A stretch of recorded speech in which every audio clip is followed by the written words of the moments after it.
See if I can get Facebook Live. There it is. YouTube. Yep, there it is. They're all there. Again, good morning to you. Thank you so much for tuning in to Wncr-Tv Now as we talk about things impacting our state, our city, and our nation. Happy. Did I say Tuesday? I don't know if I did. If I did, today's Thursday.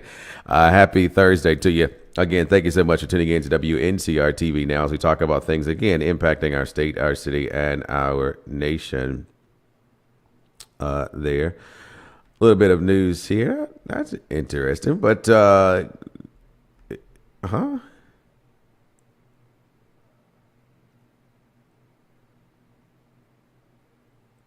Okay. What was I about to do? Oh, I know. I go to my page. How about that? That'll be the simplest way to find it here this morning. Yesterday was the swearing in of new judge for the district.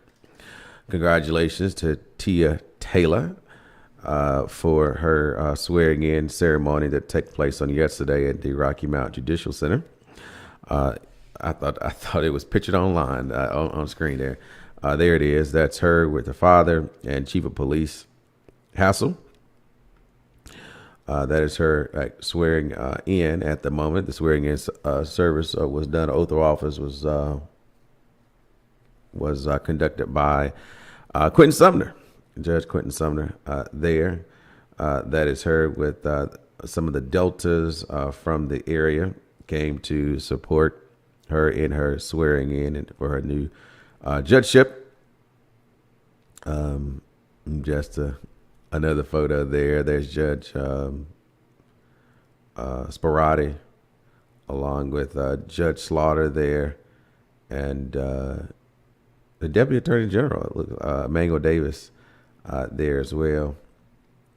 Again, so that's a couple pictures. Again, that happened yesterday at 2 p.m. in Rocky Mount, North Carolina, at the Rocky Mount Judicial Center. The swearing in of now Judge Taylor. So congratulations to her and all the hard work that she put in to make that a reality in our community. And of course, as I said, it's May, so we'll be getting ready for budget season in Rocky Mount, North Carolina.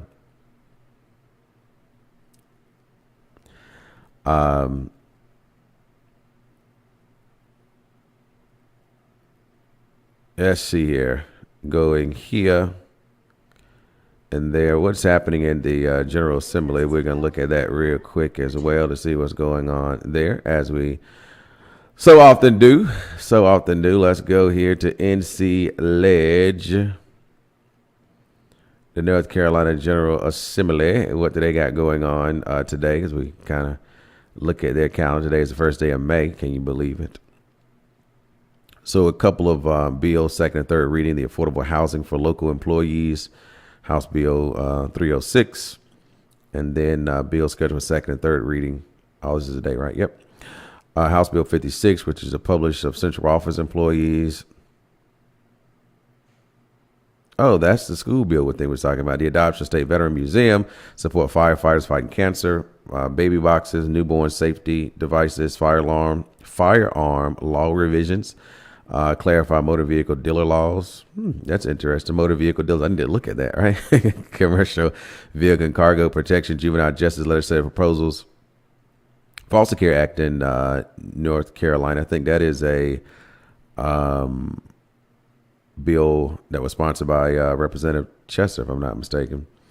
Yeah, there it is, Chester's name right there. And so they had a couple of amendments to the bill.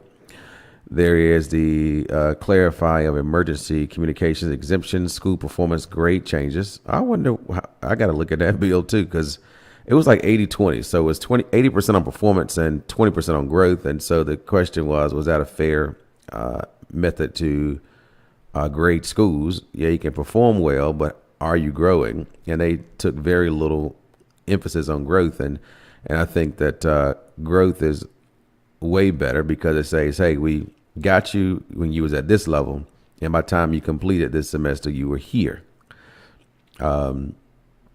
I think it's better. That's why they say, the students are graded by one day of performance. You can have a bad day, you don't perform, where the greatest performers in our country, in our lives, oftentimes have that bad show, have that bad act, have whatever.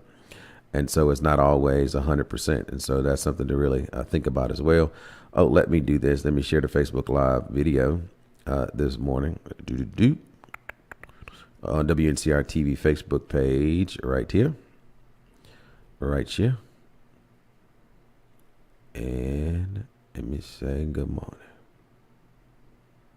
You too can do that by going to WNCR-TV Facebook page and sharing the Facebook Live video this morning. All right, so I didn't look at what I stopped there, didn't I? Automatic, DPI to redesign math instruction and modification, civil commitment hearing, career development adjustments, and then let's see the Senate doing anything today. Local bill, second reading, Boiler Spring Charter, House budget technical corrections, birth certificates for persons, underground safety revisions. I wonder what that is, the birth certificate thing. Recognizing South Fork Passage State, prohibit foreign ownership in North Carolina, allow lottery winners to be confidential. I think that's up to a certain amount. Title fraud reduction, paternity of a child born out of wedlock. Let me look at this. What is this? It's an act to change the process for established paternity of children born out of wedlock. And so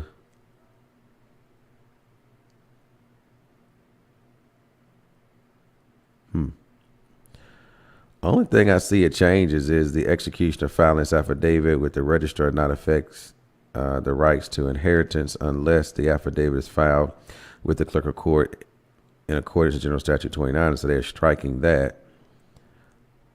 And then they striked, they file their own lifetime, child lifetime, the office of clerk. It's about, I guess the only thing that changes is the filing there.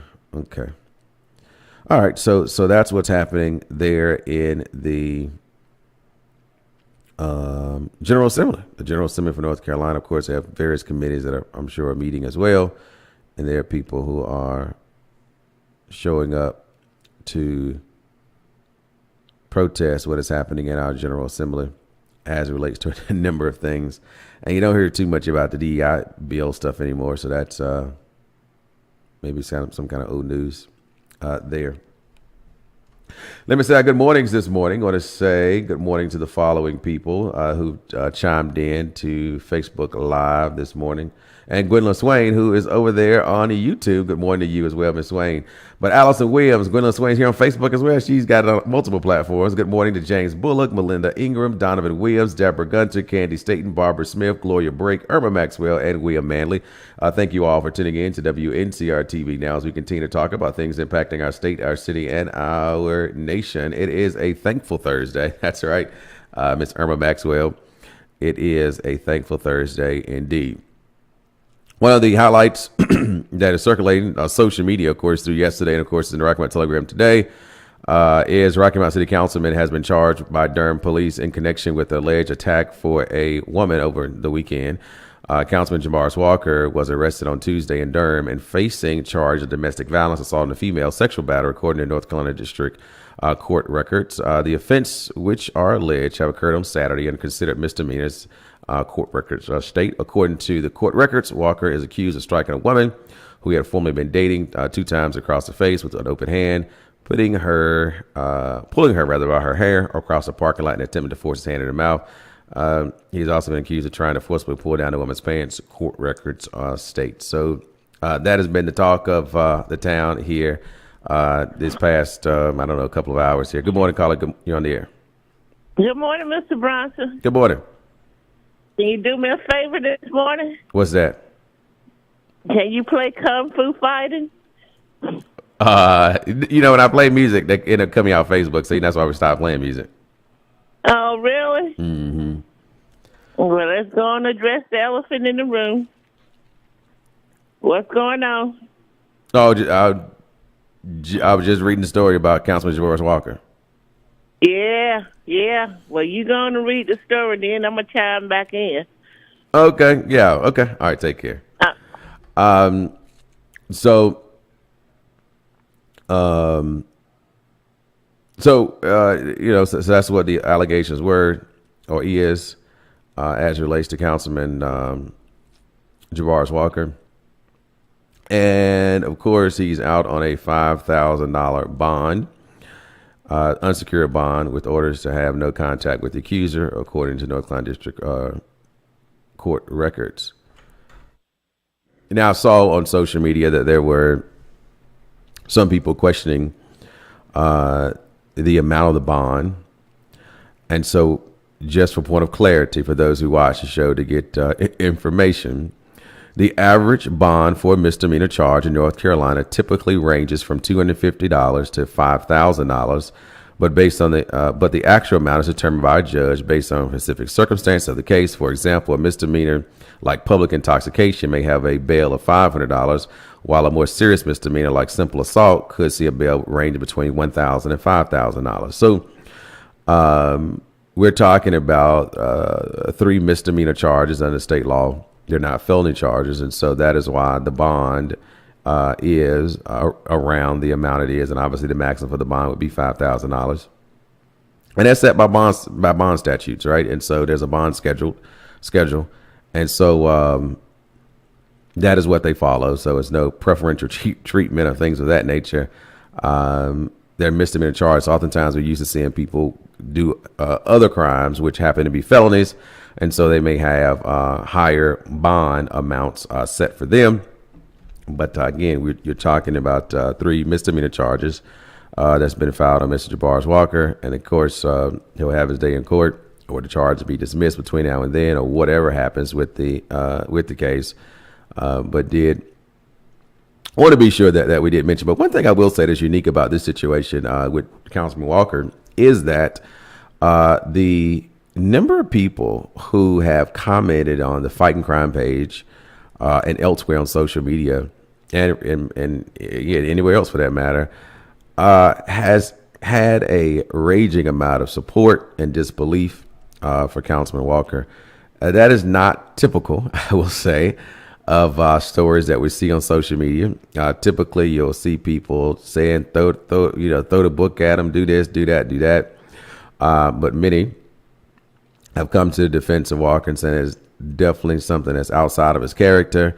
Again, no one was there in that moment, so you always have the piece of caution there. But knowing his character, they say, hey, we just don't believe that this has happened, and that the truth will come out at the end of the day. And so that is what will happen at the day of court. Again, if court is held, or if the matter is dismissed before then, or whatever happens in between that time with the judiciary process, regardless. But what we do know is that he was cited, and my understanding, turned himself in to the Durham County Sheriff's Office upon notification there was a warrant for his arrest related to those charges, which I think speaks to the integrity of individual, saying, listen, law enforcement agents, you're not going to have to come find me. You're not going to have to come do this.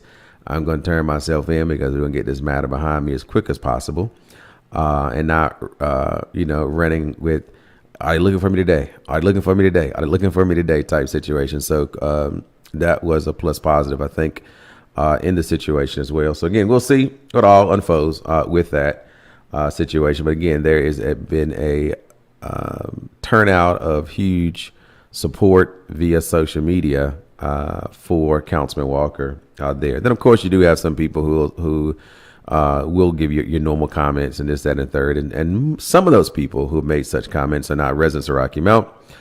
They live outside of the city, maybe even outside of the county. And so they make their typical comments based on what they traditionally do. So I get that, too. Good morning, Officer Jacqueline Randolph and John Jordan. Caller, good morning. You're on the air. Good morning, Mr. Bronson, again. Good morning. Now, this is just me. I'm going to speak from the heart. If it's not true, why did he turn himself in? Because there's an arrest warrant. The arrest warrants are not going to go away, right? So it's going to be served. So there's no doubt about that. So I think as a responsible person. My question again is, who made the allegations? Somebody had to been hurt. or offended to the point that they felt that they needed law enforcement to intervene. Yeah. And I don't understand why the bond is so low, because he should have been charged with kidnapping because he was trying to take the girl without her permission. He was pulling her across the parking lot. If it's true. Yeah, I don't know if that's true either. But to your point, if it was true, why weren't those charges filed? It seems to be there's probably something erroneous going on with the whole process. You think so? I don't think a magistrate would put his name out there on the line and knowing that something is not true. Somebody had to make some allegations. No, a magistrate will take the sworn testimony by one complainant, and based on what they hear, they can issue a warrant based on those allegations. So it is not a two-party situation. Because again, in the event that Jabarius Walker was on scene when law enforcement arrived, then of course he would have been perhaps arrested at that moment, and not having to turn himself in. And so obviously he was not there at the time law enforcement was called or arrived on the scene. And so therefore, no, I don't know. But again, yes, a magistrate can certainly swear out a warrant based on a solo testimony of individuals or the testimony of an officer. And being that he's in the position that he's in, one of our city councilmen, where's the self-control? You don't let nobody take you down to that magnitude. I don't know if it's true or false, but I'm just voicing my opinion this morning. Mm-hmm. You've got to have some self-control. And that's what the position is all about. No matter what. If you're upset with somebody, walk away. I mean, that should have never been brought out in the public, out in a parking lot.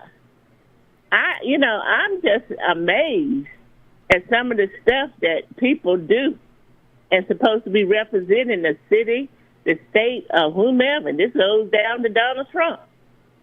So I have a problem with it, Mr. Brunson. I really do. And then for some people to say that the other Walker came to his rescue, who is he? I don't hold no credence in him either if the allegations that's out is true about him. He was just got drunk driving. Took his driver's license. So if it's true, I don't know. But I'm telling you what the words are out in the street.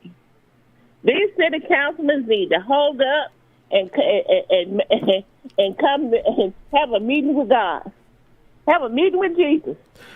And to your earlier point about the complainant was the Durham County Police Department, so that lets you know that the female in the situation did not take out a warrant on Councilman Jabarius Walker. This was the Durham County Police Department. So it would appear to me that she also left the location not wanting to take out charges, and this was something that I guess because the Durham Police Department showed up, that officer felt as though it was in Officer Cadis, I guess, felt as though it was in their purview to do these charges. We're not talking to both parties. So I would argue that, you really kind of then start looking at police officers. Police officers sometimes don't do worthwhile investigations because. And that's true. I just experienced that. My niece just experienced. You talked about it yesterday. Yeah. So I don't know.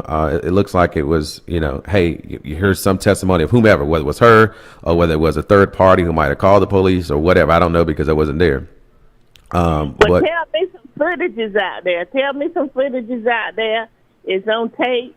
I don't know, but it's a lot that's going on. And I just cannot, personally speaking, sit here on Monday nights doing city council meetings and listen to violators. Now, I'm going to tell you the truth. Perpetrators. Yeah. Because if you do it to somebody else, you'll do it to me. And what kind of credence did I have for you? I don't. I really don't. Those allegations should have never happened. So I think he should right now make a public appearance and say it's an ongoing investigation. Trust in me and whatever. And until this is resolved, just pray for me, because something did happen. And I feel that right now, he should go down to the Veterans Hospital and come up with some kind of disability. He has traumatic stress syndrome. So he can get out of this, because something happened. Put some Alka-Seltzer in his mouth and start foaming down there. They'll admit it. But nevertheless, it's a shame that our city councilmen are always in the news about something. And they're supposed to be representing us. I do not like what I'm seeing, what I'm hearing. And everybody, I keep saying, they ain't telling no lie. Some truth is in this somewhere. I pray for them, but on the other hand, learn some self-control. You young men can't get out here and do the stuff that you want to do and think it's not going to affect you, think it's not going to affect the people that comes after you. It is. It's disrespectful, all the stuff that I said they should have got him for kidnapping and all that. I can't imagine how that girl feels this morning. Anybody that has been abused in any form by a man, it hurts, because I have been abused before. It's something that you never forget. So, right now, I don't lost respect. Thank you. Thank you. You know, so that is what the judiciary courts are for, to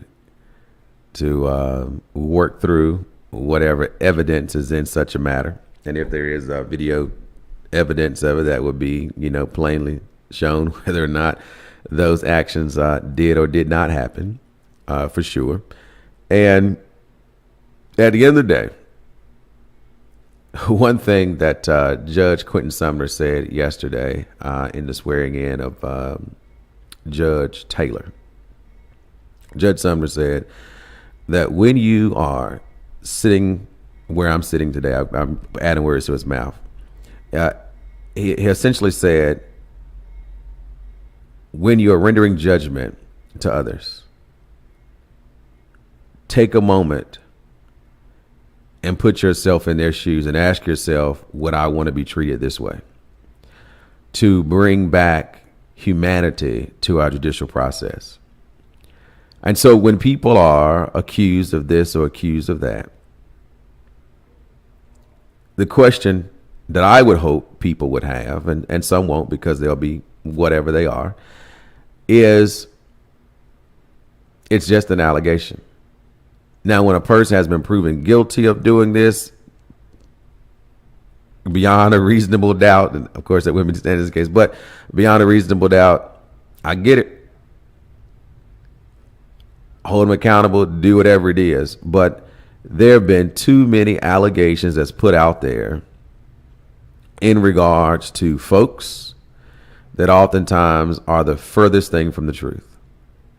And anyone should be able to look at himself or herself in the mirror throughout their life if they have any ounce of age on them, as early as probably as 6 or 7 years old. It may not take that long, in which someone has said something about you that was not true. That was absolutely not true. People can say, and I'm not saying that the female made up anything. In fact, I'm also saying that she didn't say anything based on the affidavit sworn by the Durham County Police Department, right? Or the City of Durham Police Department. I don't know if they got testimony from it. Was it eyewitness testimony? We also know about eyewitness testimony that you can have two eyewitnesses give you different accounts on what they see, because oftentimes they will. One, we don't know the level of an eyewitness, whether they was slightly intoxicated, what kind of issues or mental issues they might have, or have they been a victim of domestic violence and then inserted themselves into statements or testimony they would give to law enforcement officers. So there's a whole bunch of variables that go into situations.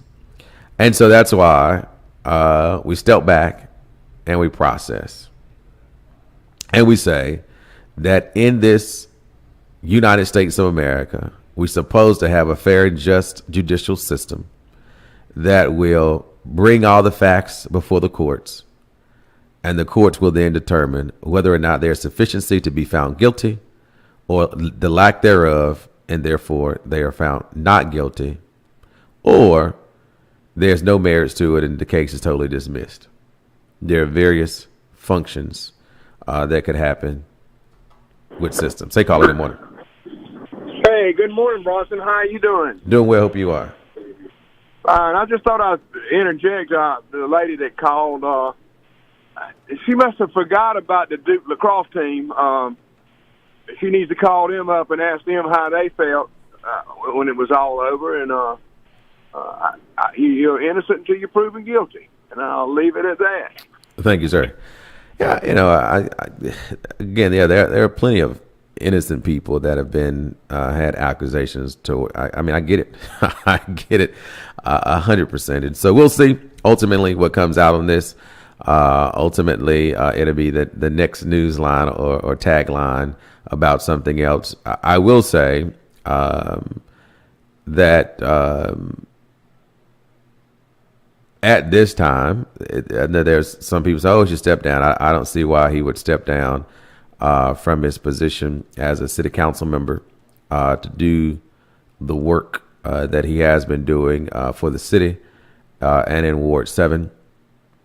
And so people have their own feelings and emotions about it, and that's rightfully so. And all those feelings and emotions are valid if they are reasonable emotions and feelings. And so that's where we are there. Let's see here. I want to say good morning to the following people who might have tuned in or at least chimed in since I last shouted out folk. That includes, I don't know if I said Deborah Gunter or not, Star Grace, Deborah Manning, Mike Jones, and Mary Helen. Good morning to all of you. Thank you so much for tuning in to Wncr-Tv Now. So again, the warning document that was signed by the magistrate is on Fighting Crime for those who want to go take a look at it. And it will lay out what the police officer know to go swear out a warrant. So again, when a police officer stands before a magistrate and say, based on my investigation, this is what we've determined, these are the charges I'm going to, now again, then you start looking at, okay, how long has the law enforcement officer been on the agency? Where they get their facts from and all this kind of stuff. So again, yes, indeed, a magistrate can issue a warrant based, and again, they do it in good faith, right? They do it in good faith that the information presented before them is the truth. In fact, you take a note, that's where this is the truth, and da da da da. And so even these documents, let me go back to Fighting Crime. It's going to have a statement of truthfulness to it as well. And again, the officers say, well, this is the truth as it was told to me, because obviously officers are not on the scene when things happen. They can only take testimonies of others and move forward. Well, I did have it. Where did he go? Let me see. Right here. So, okay.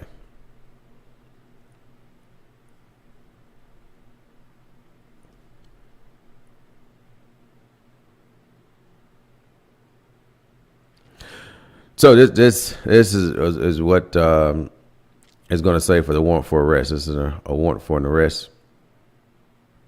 And it says to any officer with the authority and jurisdiction to execute a warrant for arrest for the offenses charged in this warrant, I, the undersigned, find there's probable cause to believe on or about the date of the offense shown in the county named above, that defendant name above, unlawfully, willfully, or feloniously, rather, did commit the offense set forth above on the attached AOC CR 100 continuations, which is or are incorporated by reference. This act was a violation of the law. Refers to this warrant for arrest. This warrant is for arrest issued upon information furnished under oath by the complainant listed, you are directed to arrest the defendant and bring the defendant before the judiciary official without any unnecessary delay to answer the charges above. And so, going back to the other question, why did he turn himself in? Again, you're directed, this is talking about now stated law enforcement officers all across the state, you are directed to arrest the defendant and bring the defendant before the judiciary official without any unnecessary delay to answer charge above. So whether he turned himself in, which he did, or whether he got stopped by the police and was going to answer to the warrant, that is the nature of the whole situation. But again, the complainant in the situation was an officer. So I'll give clarity to that situation there. And again, where did the testimony come from? I have no idea. I have no idea because, again, I won't dare. I won't dare. And yeah, so there you go.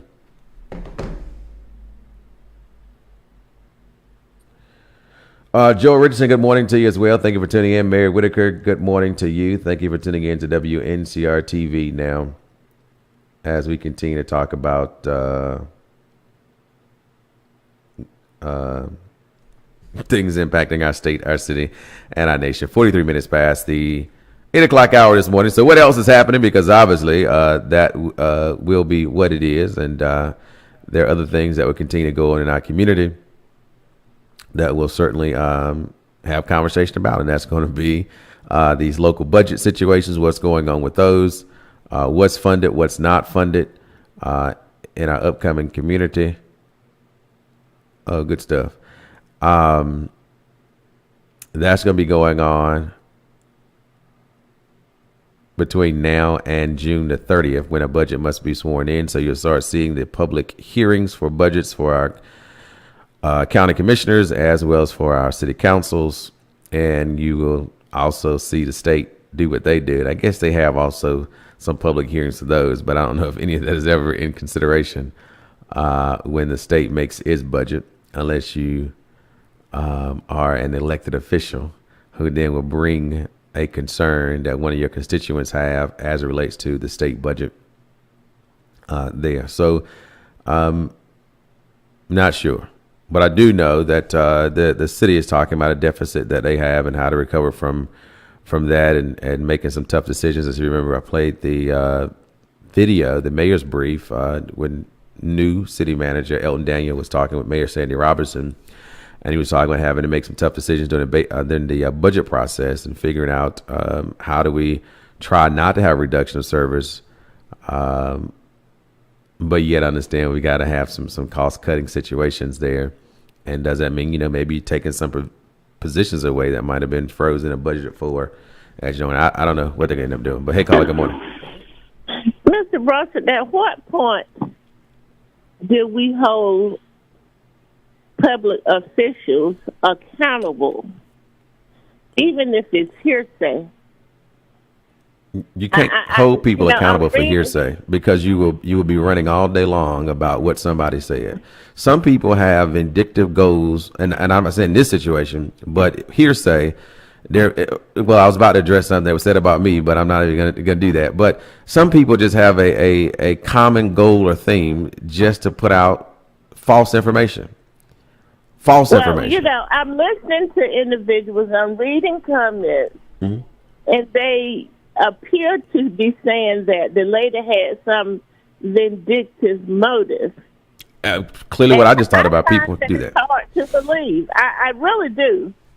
I just find it hard to believe that someone would stoop that low to put out allegations about someone if something didn't happen. I truly believe something happened, and I feel sorry for him. But, and I want him to know, I personally do not like the fact that he lost composure. He represents us. I'm not in Ward 7, but he represents the city. And he should have had more restraint than what actually happened. It just shouldn't have gone that far. Again, you're taking those statements as truth. You're taking those statements as truth, right? And so if you take them as truth, then yes, he shouldn't have gone that far. If he went that far or whatever, right? So again, you're speaking from a basis that you were there, or you take absolute certainty that whatever she said or the officer said is the gospel truth, and negating whatever he may or may not say, right? And so with thought processes that really it wouldn't matter at this point what Councilman Jabbar Walker would say. It will ultimately fall on deaf ears because there's already a tone that there is a belief that he in fact was participatory in the process, and in fact he did those things in which were alleged. And so at that point there's really no need to make any statement. Now, if somebody comes from a point, I don't know what happens. I don't know what happened, but because we don't know, it would be good to hear Councilman Jabbar Walker's side, because we only hear one side of it. And so I don't know, but we make statements that, hey, he lost composure. He, in fact, probably did do it. No person would stoop that low to do it. Then we've already kind of put ourselves in a situation as that we believe he did do it. And so now there's nothing. Oh, he's just saying that, just try to get out of it. So then there's no win for that situation, right? And again, that's why I step out of it and say, hey, here's what could possibly happen. I don't know. I won't dare. And who can get testimony and evidence, and maybe there's video cameras around that situation, they will be able to see exactly what went on. And then we'll know. And then we talk about accountability. If a person's found guilty of something and it breaches the ethics and responsibility in the office in which they hold, then absolutely you must hold the individual accountable. Well, I don't know how much he paid a lawyer, but my understanding was $15,000. I ain't paying nobody no $15,000 because I didn't do nothing. I'm gonna speak for myself. I'm just telling you what's out there. Yeah, it's like the newspaper. I can tell you this: if I didn't do something, for myself, and he should make a public statement, Mr. Brunson. You and I, we talk, we share opinions. I'll tell you this. To get out there and do it. I would pay a lawyer if I had it $1 million to keep me out of jail for something I didn't do. It's horrible that the court system. It is horrible that our judicial system is about money, and that you have to end up paying money to get out, to prove your innocence. But that is a life and a society that we have in America. That there's been plenty of innocent people that have spent thousands, if not millions of dollars to prove their innocence, because there is a culture that exists that once an allegation is said about a person, it is absolutely true. I've been through a number of campaigns in which there have been many false allegations said about me, whatever they were, varying allegations, and it wasn't true. So I hear you cry. I am a direct. In this particular case, for instance, I'll tell you this, Ms. Davis, you was in the daycare business. How many allegations were said about your child care center that was ultimately not true, that caused the state to come out and investigate a claim at your facility? Pretty much a lot. Plenty. So that is the world that we live in. And so what I'm saying is, just because somebody says something does not mean that it's the truth. And so for me, I'm going to give them benefit of the doubt. Public statement. Well, I just feel you need to come out and make a public statement, and people would respect the situation more. I really do. And I'm pleading to him, make a public statement. Yeah. Thank you. Thank you. And if he do, he does. And if he don't, he don't. But at the same time, I would take advice and consent of this $15,000 attorney that he have, whoever that is, if that's the case. And so the attorney advised him to make a statement that he do that. If the attorney say, you don't say nothing, that's what you hired me for, then he do that as well. And we respect that choice as to how he handles his matter that he's standing before at his present time. Caller, good morning. Good morning, Mr. Williams. Good morning. I just want to remind the city that the National Day of Prayer is today at 12 noon at City Hall. That's right. That's right. Right there by the flag post. Thank you. Thank you. Bye-bye. And in fact, that's going on in Tarboro as well. Commissioner Viola Harris was talking about the one in Tarboro as well. I think that's at noon too. So yeah, today, I forgot, it's National Day of Prayer. So definitely let's be praying for each other. Let's pray for our city. Let's pray for our state, our country, all of that. Yeah, pray for me. How about that? Okay, that's my appeal for you this morning as well. Pray for Bronson Williams. But that's the life that we live in our areas, and so we'll keep on moving on and matriculating to this thing called life. Hey, caller, good morning. Yes, good morning. Good morning. How are you? I'm doing wonderful. Good. What's happened to innocent to proven guilty? Did it ever exist in America? I wonder. We say that, but oftentimes people will just throw people down the road to die. You hear me? And you talk a black woman talking about a black man. Black folks already have it hard enough. Suppose it was your son that been accused. That's all right. I'm telling you. God got it. God saw it. He knows all about everything. And I'm telling you, he got it. Thank you much. Thank you. When you said, suppose your son, that made me think about his mom, who made a Facebook post, and it said, I stand behind my son because I know the truth. In a world we're quick to judge, I choose to believe in his character, his heart, and his integrity. God knows all, and he fights our battle. No weapon formed against me shall prosper, and every tongue that rises against you in judgment shall be condemned. Isaiah 54:17. We walk in truth with faith and strength. We love you, son. That was from his mom. She posted on yesterday in support of Councilman Javaris Walker. Hey, caller, good morning. Yes, is this Bronson? This is Bronson. Yeah.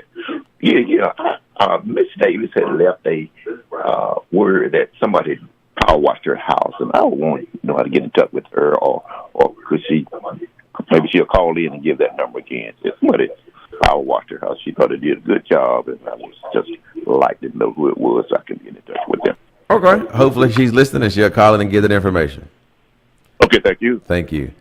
With just a few moments here, about 6 minutes before we get up out of here today on Wncr-Tv Now, as we continue to talk about things impacting our state, our city, and our nation on this Thursday, a day we've never seen before. And as I always say, don't forget to check out Pop's Diner, too, located at 132 South Church Street, downtown Rocky Mount, open from 11 a.m. until 6 p.m. as we are serving food that hopefully you will enjoy. The experience there. We had hamburger steak the other day, so people enjoyed that. Had some fish on yesterday. Hey, caller, good morning. 919-272-4147. If you can give that one more time, because they might not have been prepared and ready for your call so quickly. 919-272-4147. Thank you so much. Appreciate it. Power Wash, making connections there. Of doing that. And we appreciate the caller for listening in and knowing that all the conversation we have on this television program is a benefit to the community. That is the ultimate goal. And hopefully that's what we are accomplishing each and every day, that we are working to get things together. How about that? Let me see. I don't know what else might be to talk about these last couple of minutes. Again, reminder, today is National Day of Prayer. At various places across probably this country, certainly here in Rocky Mount, the flagpoles, certainly in Tarboro. I think it's on the Commons there, is where their National Day of Prayer is. And anywhere else there might be one, you can probably just Google some National Day of Prayer locally and see where it is. Be sure to participate in that. Hey, caller, good morning. Bronson, Yes. I'm catching it late, and I haven't heard a figure. How much deficit does the city of Rocky Mount have on this budget? They said it was somewhere, I think it was between $6 and $9 million, somewhere thereabout. But that was covered by fund balance. And so they want to, produce budgets that's not covered by fund balance. So it's kind of like an arbitrary deficit too, right? Because you also budget to put something in fund balance, then you end up using fund balance at the same time. And so some of it is kind of like a manufactured deficit too. So the actual deficit, I hope they'll kind of give that figure what an actual deficit was, where they really did have to use the fund balance. Because let's say they said it was going to put in $4 million in fund balance. That may be a little too high. Let's say $2 million in fund balance. They end up spending $6, or your deficit was $4, right? So I don't know really what it is, and hopefully in the upcoming months we will well, no, weeks, not months, and weeks. We'll see what that is. Okay, I just wanted an explanation on that because I haven't kept up with the deficit and what they're going on. I knew when the other manager left there was a deficit, but I did not know the details on it. Yeah. All right. Appreciate you. Yeah. And, yes, sir. And even with the former manager, Keith, we talked about that deficit that they showed there of a $9 million deficit, I think, at that time. And if you remember, budget evaluation manager Ken Hunter was saying, well, that's going to be covered by fund balance and this, that, and third. So we got it. We're not, writing bad checks, that type of thing. But when we also talked about how there was money to go into fund balance. And so some of the things I believe that we have that created some of the deficit that we have is the purchasing of things that were really non-budget items. I don't think, and this is just me personally, that city council should vote on any acquisition of anything unless you know that it is budget already and that we're not amending a budget, have to later amend the budget, do this, and the third, that we have this set amount of money for property acquisition. And once we expended it, it is what it is, unless there is consensus to go back and amend the budget. Then when we amended that budget, we need to find, okay, where are we taking additional resources from to be sure that money is placed here to spend it for additional property acquisition or whatever it might be, whatever the issue is or ill is. So therefore, we don't find ourselves running into these, what I would consider manufactured deficits, because the dollars are there. It is just things happen throughout the course of the financial time period, or fiscal year, I guess is the proper word, that it created. This was an unbudgeted item, and so therefore we ran into a deficit type situation. I.e., if you're going to spend $3 million in buying property that wasn't originally budgeted in there, obviously you're going to have a deficit, right? And I just arbitrarily threw out a $3 million I'm not don't go out there and say the word on the street and sit and spend $3 million on property, because I don't know what it's been on property, right? I know after the fact. But that's essentially what it is. But again, one of that was land acquisition. There for the $15 million it was spending. Of course, that was financed, and some of it was cash down payments. But again, things like that happen, and they are the causation of some of the deficit overruns, and some of that is payroll too, right? And so you got to kind of look at, okay, what's a right sized employee count for the city of Rocky Mount. We can talk about it tomorrow. I got to get up out of here. Thank you so much for tuning in to WNCR-TV. Good morning, Austin, Keisha Cutler. We appreciate you for tuning in to WNCR-TV. Now, we'll be back tomorrow. What time? Whatever time, to do it all over again on WNCR-TV Now. Make it a great and fantastic Thursday. And don't forget, check out Pop's Diner and/or Gotta Have It Auto Sales at 1211 North Wesleyan Boulevard in Rocky Mount, North Carolina. Make it a great Thursday.